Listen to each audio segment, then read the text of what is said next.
Ustaz Haji Asman bin Haji Abdul Rahim, Ketua Masjid Al-Istiqomah Ustaz Asmani bin Kiai Haji Abdul Rashid Siddiq, Bapak-bapak, ibu-ibu, hadirin jemaah yang dimuliakan oleh Allah. Alhamdulillah, sama-sama telah kita laksanakan kewajiban kita sholat subuh secara berjamaah. Dilanjutkan dengan hadir di majelis ilmu. Mudah-mudahan rangkaian ibadah ini diterima dan dilipat gandakan pahala oleh Allah Subhanahu wa taala. Lanjutkan bacaan kita. Bismillahirrahmanirrahim. Qala al-mu'allif rahimahullahu ta'ala anhu wa qala alaihi salatu wassalam minasyaqa'i arba'un qaswatul qalbi wa jumudul aini wal hirsu wa tulul amal fahtazir min hadhil arba'. Lanjutkan pembahasan kitab An-Nasaihud Diniyah wal Wasaya Al-Imaniyah pada bab yang membicarakan tentang bekunya hati, matinya hati. Pengarang kitab ini Al-Habib Abdullah Al-Haddad mengutip sebuah hadis dari baginda Nabi kita Muhammad sallallahu alaihi wasallam, minas saqa'i arba'un, yang menyebabkan kesusahan, yang menyebabkan kesengsaraan itu ada 4. Yang pertama, qaswatul qalbi, matinya hati, kerasnya hati. Salah satu ciri mati dan kerasnya hati adalah tidak tenangnya, tidak nyamannya seseorang ketika berada di tempat-tempat kebaikan, tapi jika berada di tempat-tempat kelalaian, merasakan ketenangan, merasakan kenyamanan. Di tempat kebaikan gak betah, tapi di tempat tongkrongan bayang. Di tempat majlis taklim gelisah, gurunya ngajar lamaan dikit udah lihat jam, pura-pura batuk. Ngaji subuh dari jam 5 sampai jam 5.30, jam 5.40 gurunya masih baca kitab, udah banyak yang kedahar. Oh kan?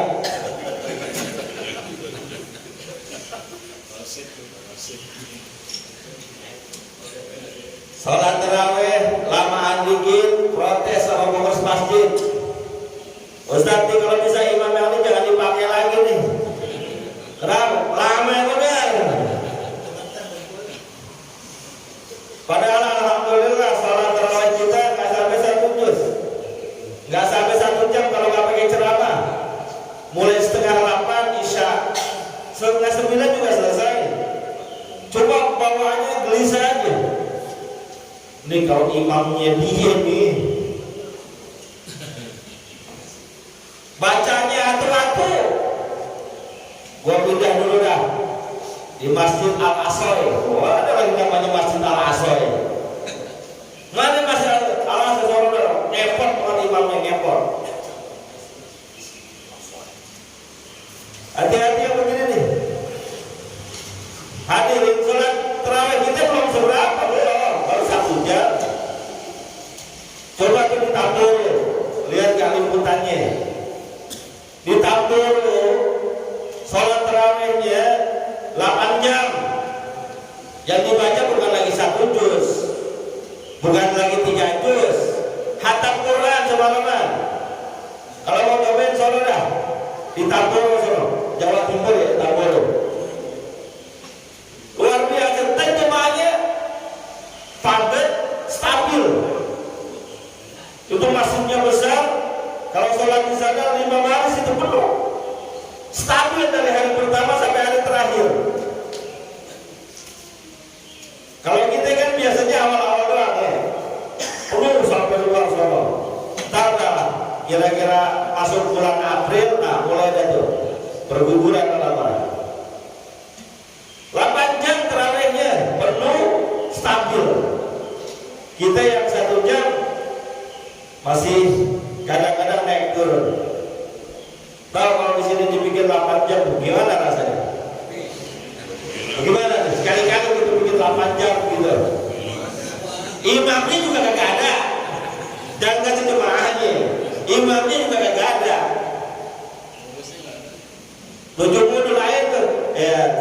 Qaswatul qalbi. Keras beku hati di tempat-tempat kebaikan gak pernah. Padahal karakter sifat orang beriman itu al-mu'minu bil masjidi kasabagi bil ma'i wal munafiqu bil masjidi kal qamasi kal bil qamasi. Karakter orang beriman di masjid, di tempat kebaikan, majlis taklim bagaikan ikan di dalam kolam. Nyanyian alon tuh. Ikan di dalam air tenang, emang habitatnya, tempat tinggalnya. Tenang dia, senang aja di masjid bawaannya. Tapi orang munafik di masjid, orang munafik di tempat-tempat kebaikan, majlis taklim dan lain sebagainya, bagaikan burung di dalam sangkar, nggak tenang, gelisah bawaannya. Nih kita kalau hari ini majlis taklimnya sampai jam 7 bagaimana rasanya kira-kira? Mumpung hari libur. Setuju? Berapa orang yang setuju?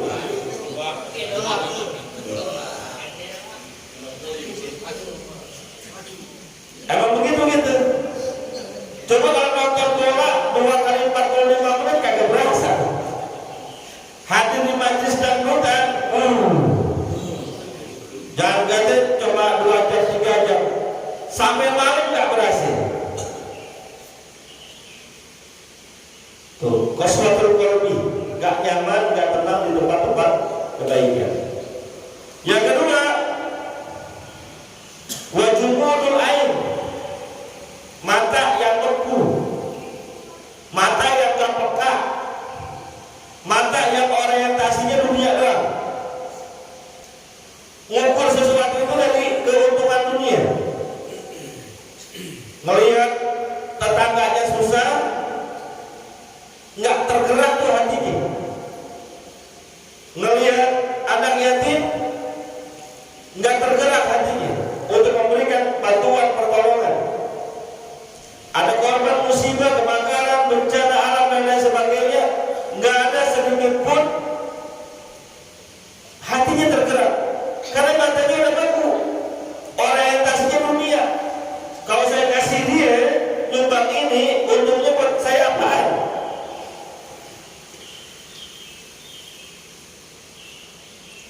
Mata yang beku adalah mata yang tidak pernah menangis karena dosanya. Nangisnya karena urusan lain. Kalau ada urusan dunia bisa nangis kejar-kejar. Tapi kalau urusan akhirat, urusan dosa, nggak ada bergetar hatinya. Padahal baginda Nabi kita Muhammad SAW bersabda, tidak akan masuk neraka seseorang yang matanya mengalir air matanya karena mengingat dosa-dosanya.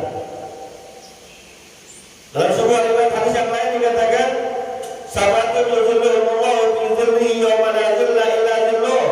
Ada 7 golongan manusia yang nanti di hari kiamat mendapatkan perlindungan dari Allah di saat orang lain tidak mendapatkan pertolongan dan perlindungan.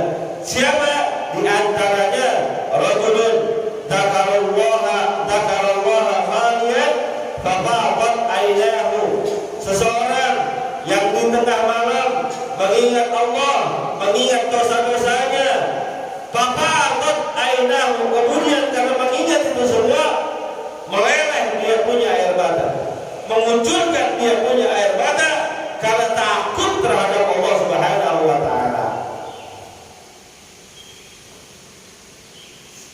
Pernah nggak kita nangis malam-malam? Pak, pernah nggak kita malam-malam duduk di hamparan sejadah kita menghadap ke kiblat, orang lain nggak tahu, keluarga kita pun masih pada tidur, lalu membayangkan dosa-dosa kita, memikirkan bagaimana nasib akhirat kita, sampai meleleh kita punya air mata. Pernah nggak? Kalau pernah, insya Allah berarti hati kita bukan hati yang bukan. Ada sih orang kampung kita tinggal di daerah sini juga, malam takbiran nangis sesungguhan. Nggak bu, dijawab.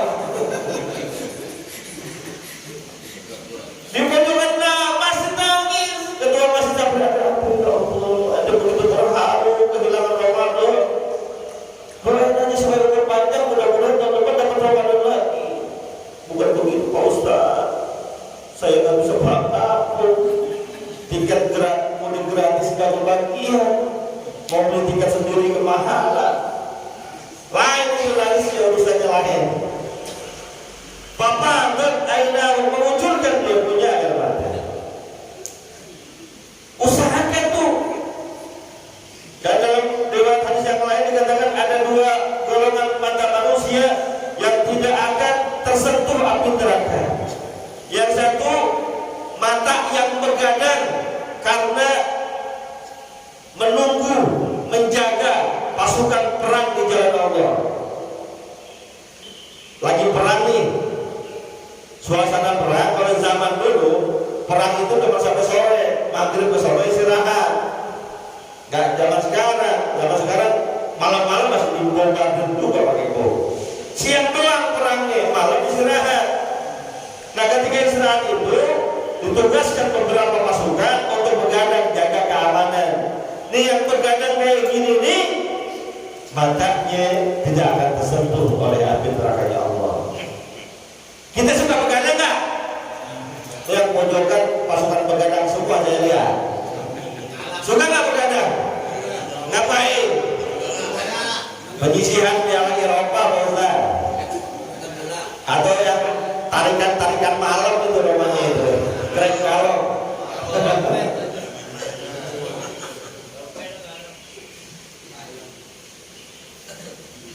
Begadang karena tahajud, termasuk itu di dalam.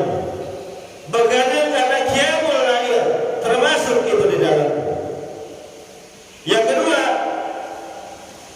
yang tidak akan tersentuh api neraka kata baginda Rasul, mata yang mengingat dosa-dosanya sampai menangis. Makanya dalam sebuah riwayat dikatakan seorang mukmin itu melihat dosanya bagaikan orang yang diri di kaki gunung, lalu membayangkan gunung yang besar itu akan tercabut dan menimpa diri. Sekalipun dosanya kecil,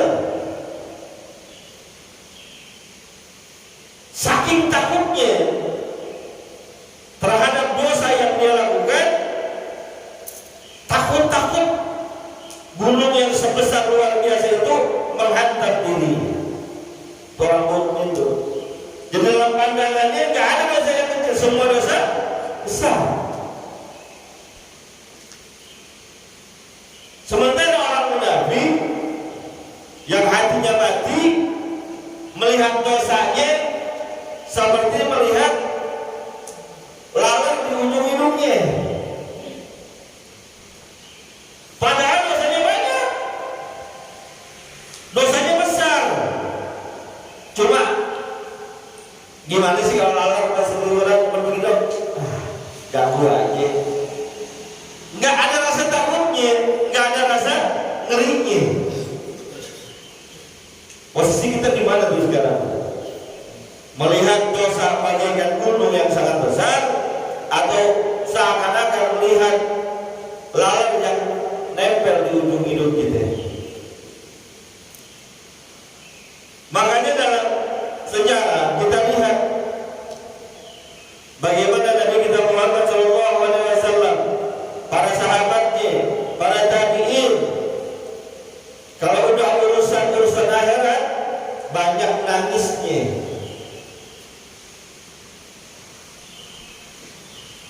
Contohnya, baginda Nabi kita Muhammad SAW kalau lagi galau, kalau lagi banyak pikiran, beliau kan manusia biasa.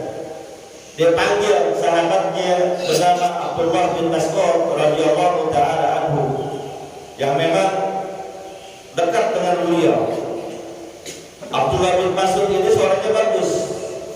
Dipanggil, lalu kata baginda Rasul, wahai Abdullah, bacakanlah Al-Quran di telinga. Kata Abdullah bin Mas'ud, bagaimana saya bacakan Al-Quran terhadapmu sementara Al-Quran aja turunnya kepadamu? Masa saya yang bacain? Enggak, tolong bacain karena suaramu itu belum indah. Maka dibacakanlah ayat Quran oleh Sayyidina Abdullah bin Mas'ud. Saat itu yang dibaca surah An-Nisa ayat 40. Sehingga ketika masuk ayat 40 bercerita tentang bagaimana Rasulullah akan menjadi saksi terhadap segala perbuatan umatnya di akhirat nanti. Seketika juga Rasul bilang hasbuk, cukup. Lalu Abdullah bin Mas'ud melihat muka Rasulullah, terlihat ada bekas air mata mengucur dari mata beliau. Baginda Rasulullah SAW mikirin akhirat.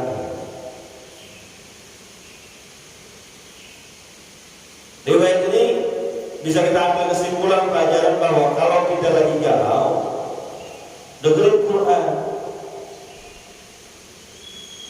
Mau lebaran nih, duit belum ada, THR gak dapat, orang ojek online mana ada yang ngasih THR. Buyang kan ya? Buyang gak kira-kira? Mau lebaran, buyang ya? Bini nanya dulu kapan ketemu abang nih, bang. Pak Ustadz aja udah ketemu abang sebelum puasa. Kita belum nih bang.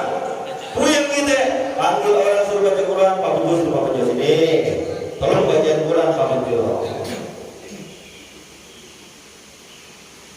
Kalau Bapak Bojo jauh, setel aja Al-Quran dari HP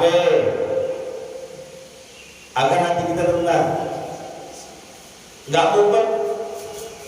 Jadi pikirannya bukan yang enggak, kenapa? Karena dibentengi dengan Al-Quran. Ini udah dirong-rongin sama bininya begitu, bukannya dengerin Quran, nongkrong di pinggir jalan, cari temennya. Pasukan layangan koang. Betul, betul lah. Biasanya di rumah aja. Gua kuyang di rumah. Kenapa? Bini gua nongkrong beliin baju. Ya udah di sini aja sama gua. Aman udah. Oh. Lain urusannya udah. Kalau dibentengi oleh Al-Quran, insya Allah tak bakal kacau pikiran kita. Itu Nabi itu. Kalau kita lihat bagaimana.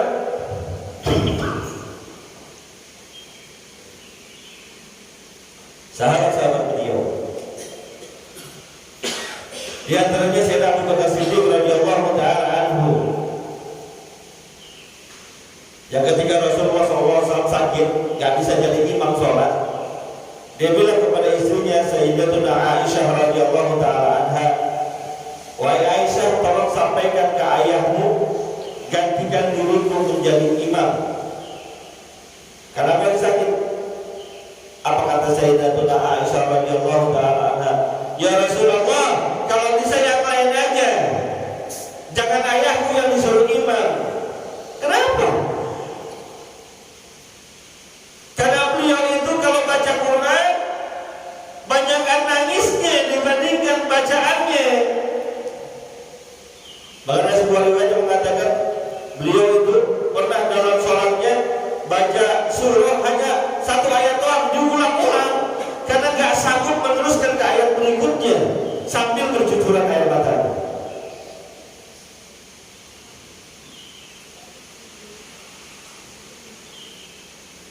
Saking takutnya dengan ayat-ayat Allah, bercucuran air mata. Maka kalau lihat Imam Masjidil Haram Syekh Abdurrahman Sudais jadi imam, dia tadi beberapa ayat pasti bergetar cara bacanya karena begitu takutnya dia terhadap ayat-ayat Allah. Kalau kita mah bagaimana bisa nangis ya? Orang baca Quran juga cepet banget.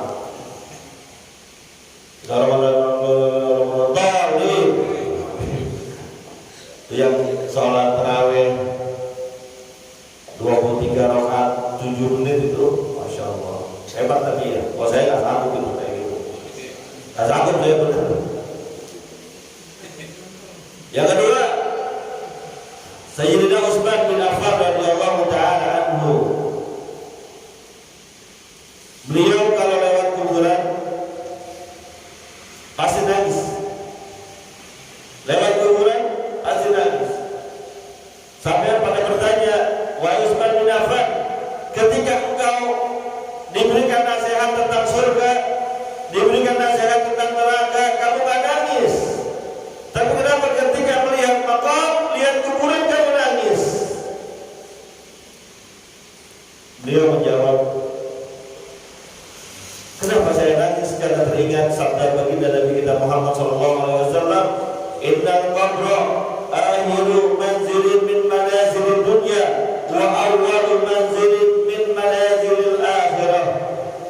Faman naja minhu fama ba'dahu aisar. Sesungguhnya kuburan itu adalah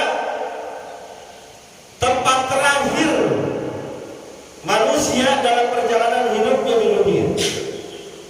Tapi yang di saat yang bersamaan, kubur itu adalah tempat pertama dari perjalanan manusia menuju ke akhirat.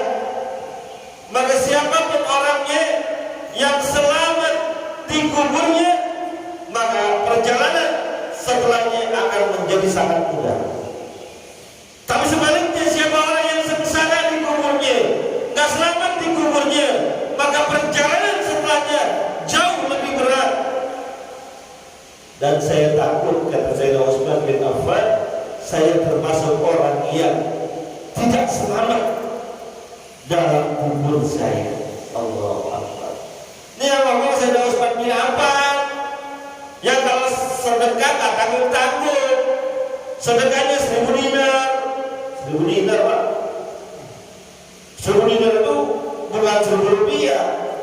1000 dinar itu sering saya sampaikan, 1 dinar seharga 4,25 gram emas.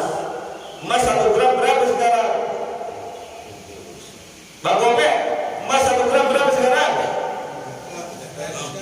Hah? 300 plus 55. Emas singgalan udah 1 juta.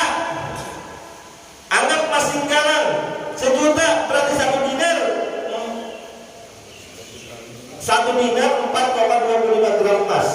Berarti 1 dinar 4.250.000. Kalau dia beramal 1000 dinar berapa? 4.250.000.000. Dikit apa banyak? Bisa bikin masjid lagi ini. Itu yang beramalnya kayak gitu masih takut akhiratnya, masih takut kuburnya nggak selamat. Nah kita yang amal cuma 2.000, tengah-tengah aja. Saking takutnya, karena itu sahabat. Turun lagi tabi'in. Di antaranya Imam Hasan al-Basri rahimahullah ta'ala anhu. Beliau ketika khutbah menyampaikan akhirat, di tengah khutbahnya hampir saja berhenti karena diisi dengan tangisan-tangisannya. Saking takutnya dengan materi khutbahnya tentang akhirat, nangis di tengah khutbahnya Imam Hasan al-Basri. Bahkan ada juga seorang tabi'in bernama atau tabi'in bernama Malik bin Dinar rahimahullah ta'ala. Saya baca dalam kitab Tanbihul Muqtadin kata Syekh Abdul Wahab Asy-Sya'rani, dikatakan di 20 tahun terakhir kehidupannya, 20 terakhir kehidupan dari Imam Malik bin Dinar, hampir tidak pernah lihat saya tertawa. Hampir saya tidak melihat beliau tertawa. Bahkan mukanya kelihatan seperti yang sedih terus-terusan. Sekali-kalinya saya lihat beliau tertawa adalah saat kematian anaknya yang kecil.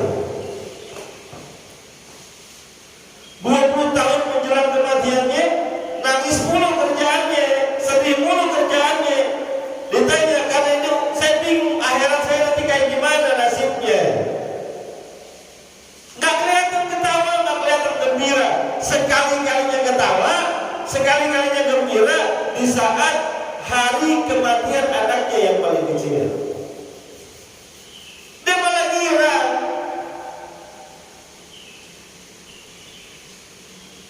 Ketika ditanya kenapa bergembira di saat orang-orang bersedih, karena anak inilah yang akan jadi penolong saya di akhirat nanti di saat amal saya tidak bisa membantu saya.